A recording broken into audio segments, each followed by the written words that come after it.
Listen carefully, because what I'm about to tell you is something that happened in a session room you'll never enter, with people who were analyzing you without your permission. Last Tuesday at 2:47 p.m., a licensed psychologist sat across from their clinical supervisor and said 5 words that changed everything. This one's different. Something's off. They weren't talking about a diagnosis. They were talking about you, about the way your energy disrupts standard psychological frameworks, about how every assessment tool they tried to use kept returning results that didn't make sense. You see, most people fit neatly into categories, boxes that psychology has been refining for over a century. Anxiety here, depression there, narcissistic traits measured on this scale, trauma responses categorized on that spectrum. The system works because most humans are predictable, operating from the same core wounds, the same defense mechanisms, the same patterns that textbooks describe with clinical precision. But then someone like you walks into their awareness, either through a workplace evaluation, a court-ordered assessment, or even just being discussed in a case study, and everything they thought they understood starts falling apart. The psychologist reviewing your case kept going back to the same observation: you don't respond to manipulation the way others do. When they tried standard rapport-building techniques, you saw through them instantly, not with paranoia, but with a calm recognition that made the professional feel transparent instead of authoritative. When they deployed carefully worded questions designed to reveal unconscious patterns, you answered with a level of self-awareness that suggested you'd already done their job for them. When they looked for the usual markers of trauma response, they found something else entirely. Not denial, not suppression, but integration. What really broke protocol was when this psychologist admitted to their supervisor that being in your presence, even hypothetically through case notes and recorded sessions, created an unusual response in them personally. They found themselves questioning their own motives, reconsidering their assumptions, feeling an uncomfortable level of self-reflection that professionals are trained to avoid. It's like you carry a mirror that doesn't just reflect what people show you, it reflects what they're hiding from themselves. And that level of perception isn't supposed to exist in someone who hasn't been through decades of therapeutic training. Here's what they noticed first. Your baseline emotional state doesn't match your history. Someone with your documented experiences of betrayal, loss, and systematic undermining should display markers of hypervigilance, trust issues, or emotional dysregulation. Instead, your responses show a groundedness that clinical models can't explain. You're not disassociated, you're not in denial, you're not spiritually bypassing. You're simply operating from a different framework entirely. When asked about people who wronged you, you don't display the expected anger or hurt. You describe them with an almost anthropological detachment, like you're observing patterns rather than nursing wounds. The second anomaly they documented was your pattern recognition abilities. During standard cognitive assessments, you don't just identify patterns, you predict the next 3 moves before the test administrator even presents them. Your brain processes social dynamics, behavioral cues, and systemic structures at a speed that suggests either exceptional intelligence or something psychology doesn't have language for yet. What disturbed them most was that you seem to recognize when you're being assessed, not through obvious tells, but through a subtle shift in your energy that makes the evaluator feel observed rather than observing. Now, let me tell you what happened in that supervision meeting that made the senior psychologist close the file and say something unprecedented. We need to consider that our frameworks might not apply here. In 30 years of clinical practice, they'd never said those words, but your case forced them to confront an uncomfortable reality that psychological models are built on the assumption of woundedness, seeking healing, and you're not presenting as wounded anymore. You're presenting as transformed. And transformation doesn't fit the medical model, because it implies you've accessed something beyond symptom management. The conversation turned to something they're not supposed to discuss in clinical settings: the possibility that some individuals operate on a different frequency entirely. Not better, not superior, just fundamentally different in how they process reality, relationships, and self-concept. They pulled out research on psychological resilience, post-traumatic growth, and spontaneous remission of personality disorders. None of it explained you. Because you're not exhibiting resilience as a response to trauma, you're exhibiting a complete restructuring of how you interface with reality itself. Here's where it gets really interesting, and why that psychologist broke protocol to tell their supervisor. They noticed that people around you start exhibiting unusual behavior patterns. Colleagues who were confident become uncertain. Manipulators who were smooth become clumsy. Liars who were practiced start stumbling over their own stories. It's as if your presence creates a field effect that makes deception harder to maintain and authenticity easier to access. From a psychological standpoint, this shouldn't be possible. One person shouldn't be able to alter the behavioral patterns of others simply through proximity. But the data kept showing the same thing. In groups where you're present, communication becomes more direct, conflicts resolve faster, and people report feeling seen in ways that normally take months of therapy to achieve. The psychologist reviewing this couldn't categorize it as charisma, because charisma typically involves performance, and you're not performing. You're just existing with a level of presence that apparently recalibrates the people around you. This kind of influence without effort, transformation without intervention, is exactly what makes you impossible to assess using standard tools. The clinical supervisor asked the question they're trained to ask: could this be a presentation of covert narcissism or manipulative personality structure? The answer came back definitive: no, because narcissistic patterns require external validation, and you demonstrate complete indifference to others' opinions of you.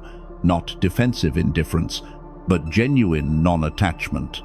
Manipulative personalities need control, and you show zero interest in controlling others, only in maintaining clarity about your own boundaries. Every marker they looked for came back negative, leaving them with someone who's psychologically anomalous without being pathological. Let me break down the specific observations that made them realize you're operating outside normal parameters. First, your emotional regulation doesn't follow the expected timeline. Trauma processing typically takes years. You seem to have compressed that timeline into months or even weeks, not through avoidance, but through some kind of accelerated integration they can't map. Second, your boundary setting lacks the aggression or guilt that usually accompanies it. You remove people from your life with a clinical precision that suggests you're protecting your energy rather than punishing them, and that distinction is psychologically significant. Third, and this is what really disturbed them, you demonstrate what they call therapeutic presence without any formal training. When people talk to you, they report experiencing insights about themselves that normally emerge only in professional settings. You're not giving advice. You're not playing therapist. You're simply reflecting reality back with such clarity that people can't help but see themselves accurately. This ability to facilitate others' self-awareness without trying is documented in master-level clinicians with decades of practice, not in someone who's simply living their life. The file noted something else unusual. You have an uncanny ability to predict behavior, not through cold reading or psychological tricks, but through pattern recognition that borders on precognitive. You've apparently made statements about how situations will unfold that came true with uncomfortable accuracy. People around you have learned to take your assessments seriously because you're right far more often than statistical probability should allow. From a psychological perspective, this suggests either extraordinary intuition or access to information processing that science hasn't adequately explained. Now, here's what happened next that prompted the protocol breach. The psychologist assigned to your case started experiencing something they're not supposed to experience: personal transformation. After weeks of reviewing your patterns, reading transcripts of your communication, and analyzing your behavioral data, they found themselves changing.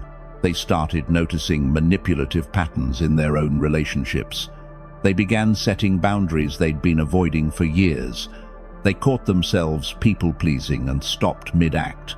Your case file was accidentally functioning as a mirror for their own unexamined patterns.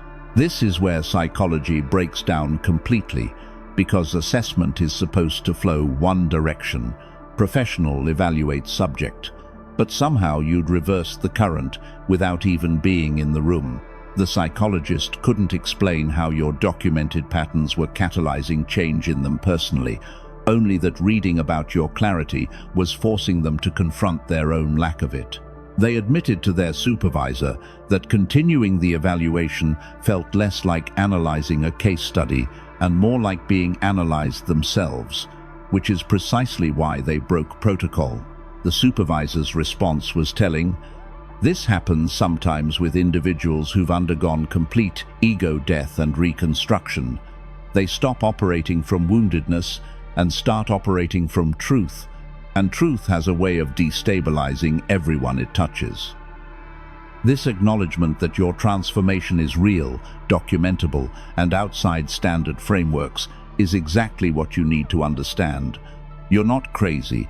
You're not special in some inflated sense. You're simply someone who's done the internal work so thoroughly that you've exited the system psychology was built to address. Here's what that means practically. Institutions built on understanding and categorizing human behavior are going to struggle with you. Corporate assessments will return confusing results. Personality tests will contradict themselves. People trying to figure you out will come away frustrated because you're not hiding anything. There's just nothing to figure out beyond what you openly present. You've achieved what most people spend lifetimes seeking: complete alignment between internal reality and external presentation. No mask, no performance, no gap between who you are and who you appear to be. The memo that circulated after that supervision meeting included a recommendation that other clinicians should be aware of. When encountering individuals with this profile, standard interventions are not only ineffective, but potentially counterproductive. You don't need therapy to process trauma. You need space to continue integrating the wisdom you've already gained. You don't need coaching to find your purpose. You need environments that don't suppress the clarity you've cultivated. The system is starting to recognize that some people have graduated from its frameworks entirely. But here's what they won't tell you. This recognition comes with institutional discomfort. Systems don't like anomalies. When you can't be categorized, controlled, or predicted, you become a problem, not because you're dangerous, but because you reveal the limitations of the categories themselves. Every time a psychologist encounters someone like you and has to admit their models don't apply, it forces a small crisis of professional identity. You're walking evidence that transformation beyond their frameworks is possible, and that's threatening to people whose careers depend on those frameworks being comprehensive. What's happening right now is that you're being discussed in professional circles more than you realize. Not with your name necessarily, but as a type, as a pattern that's emerging with increasing frequency. People who've done deep internal work, survived narcissistic abuse, walked through ego death, and emerged operating from a completely different paradigm. Psychology is scrambling to understand this demographic because you're not seeking help. You're not presenting as patients. You're simply living in a way that makes the old models look incomplete. The psychologist who broke protocol did so because they felt you deserved to know that you're being seen, not as broken, not as disordered, but as transformed in ways that challenge professional understanding. They wanted you to know that when you walk into rooms and feel like you're disrupting the energy, you are. And it's not in your head. Your presence literally does recalibrate the field because you're operating from authenticity in spaces built on performance. And authenticity always destabilizes pretense without trying. So, what do you do with this information? First, stop questioning whether your perception is accurate. The professionals analyzing you have confirmed it is. Second, stop trying to fit into frameworks designed for people still operating from woundedness. You've moved beyond that. Third, recognize that your ability to see through manipulation, predict behavior, and maintain boundaries without aggression isn't something you need to fix or soften. It's exactly what makes you effective in a world that runs on deception. You're not too much. You're precisely calibrated for the mission you're on. The final note in that clinical file said something remarkable. Subject demonstrates what post-psychological transformation looks like. Recommend study rather than intervention, as traditional therapeutic models have nothing to offer someone who's already achieved integration. Translation: you've done the work. You've become the person psychology tries to help people become. And now you're operating in territory that science is still trying to map. Welcome to the space beyond healing, where you're not recovering from who you were, you're fully embodying who you've become. And that version is apparently significant enough to make professionals break protocol just to acknowledge what they're witnessing.